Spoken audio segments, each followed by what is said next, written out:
Hey everyone, so we are reviewing today one of my all-time favorite Korean dramas, The Legend of Blue Sea. This series stars the very handsome Lee Min-ho and the very beautiful Jun Ji-hyun. Lee Min-ho has been one of my long-time crushes, so watching the series was a bonus for me. So let's get started with the review.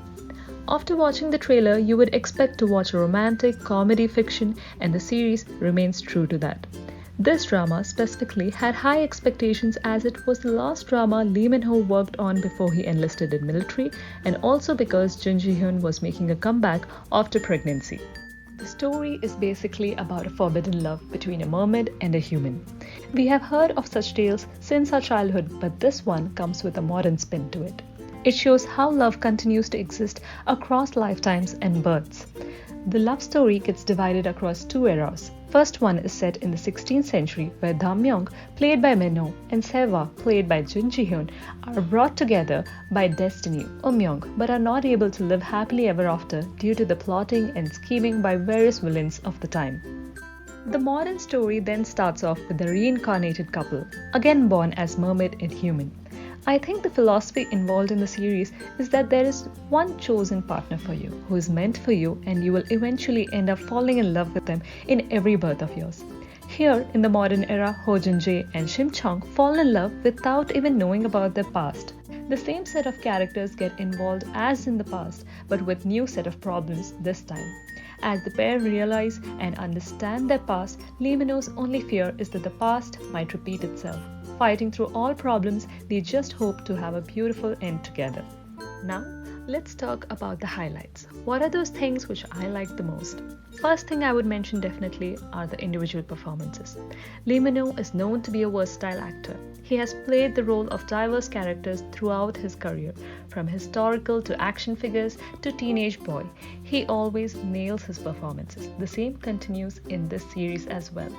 In the modern times, he plays the role of a con artist who cons the notoriously corrupt people, while in the flashback, he's a civil servant. He has played both of these roles beautifully, making you believe that they are two different people. In the romantic scenes, you can actually feel the love he has for Seva and Sim Chong. The kind of love that happens once in a lifetime, where all eyes are only for that one person. The perfect, ideal love. Coming to Ji-hyun, I personally feel the character of Shim Chong was really diverse, from being the shy and fearful mermaid in the past to being totally bold, playful and innocent mermaid in Spain to being a person madly in love with Ho Jun-jae in Seoul. She had lots of emotions to display, and definitely without any doubts, she just aced it. My favorite scenes of her were in Spain, where she doesn't know how the human world works and ends up making a lot of dumb mistakes. Her innocence, craziness, and funniness throughout the scenes just peaks out. The villain in both eras is played by Sang Dong-kil.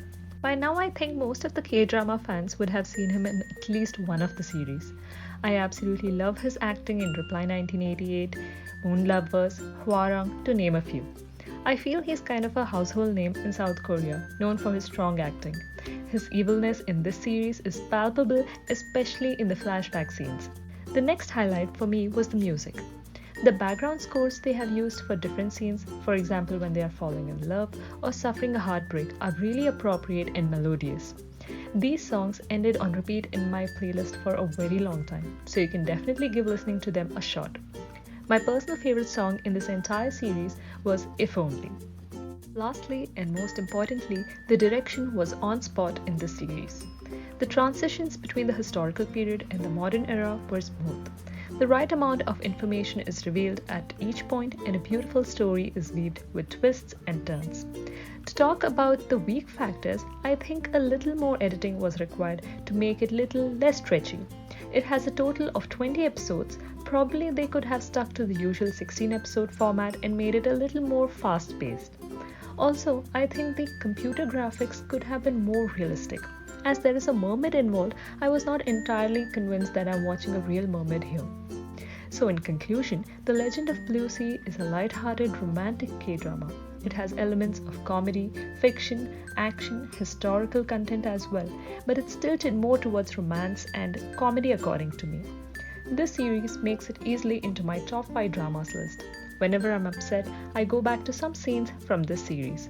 So I would recommend you to not miss it out. Watch it and let me know what you think about it in the comment section below. If you have any further ideas about what I should discuss in my next video, please let me know. Until the next video, see ya! If you like this video, hit the like, share and subscribe button as it really supports my channel. Thank you.